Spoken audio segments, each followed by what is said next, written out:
দর্শক, আমি এই মুহূর্তে রয়েছি ফরিদপুর সিএমডি ঘাট এলাকা। আপনাদেরকে আমি দেখানোর চেষ্টা করব যে আমার পিছনে আপনারা দেখতে পাচ্ছেন যারা কর্মস্থলে কর্ম করছে, হাজার হাজার খেটে খাওয়া মানুষ, তারা কষ্ট করছে। আর আপনারা দেখছেন যে প্রচুর এখানে বল গেট রয়েছে এবং এটার নাম কি ভাই? জাহাজ। আচ্ছা, সারের জাহাজ রয়েছে। এই সারের জাহাজে কিন্তু 18,000 বস্তা না, 18,000 বস্তা সার নিয়ে আসছে। আমি সেটি কিন্তু আপনাদের দেখানোর চেষ্টা করছি। প্রিয় দর্শক, আপনারা দেখছেন আমার পিছনে যে একটি চর এলাকা রয়েছে, সেই চরটি কিন্তু নদীর যে পানির স্রোত রয়েছে, পদ্মা নদীর, এই গ্রামটি ভেঙে বিলীন হয়ে যাচ্ছে। আমি এখানকার দর্শকের সাথে কথা বলেছি, তারা আমার জানিয়েছেন, তাই আমি আপনাদের সামনে তুলে ধরছি।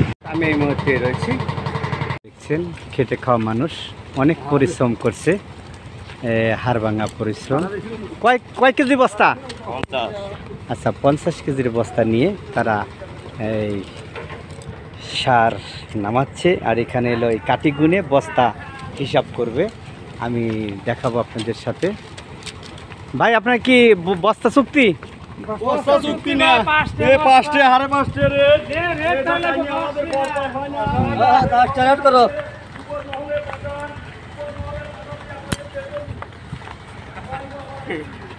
দর্শক, আসলে এদের মনে যে ক্ষোভ তারা বলতেই পারে, কারণ এরা অনেক কষ্ট করে, আর বলাটাই স্বাভাবিক। খাটনি বেশি হয়, খাটনি বলতে ফলন পড়ে না।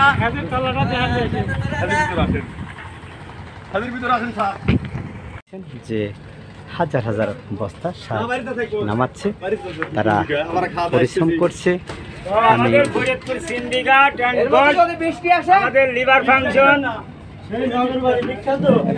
হ্যাঁ, বলেন ভাই, একটু আপনার মনের ক্ষোভ বলেন। দর্শক, আপনারা দেখছেন যে আসলে এরা অনেক কষ্ট করছে। যাই হোক, আমি আপনাদের দেখানোর চেষ্টা করব যে প্রচুর সার এসেছে। এই সারটা কই থেকে আসছে? ঘোড়াশাল। এখানে কত হাজার বস্তা আছে? 18,000। শুধু একই সার না বিভিন্ন সার? আচ্ছা, শুধু এই ঘোড়াশাল থেকে যে ইউরিয়া সার এসেছে। এই জায়গার নাম কি ভাই? আমার নাম জুয়েল বিশ্বাস। বাড়ি কোথায়? বাড়ি পাবনা। আর এই জায়গার নাম কি? সিএমডি ঘাট। দর্শক, আপনারা দেখলেন যে আসলে প্রচণ্ড এরা হাড়ভাঙা পরিশ্রম করছে। আমি আপনাদের সেই বিষয় নিয়ে দেখানোর চেষ্টা করছি।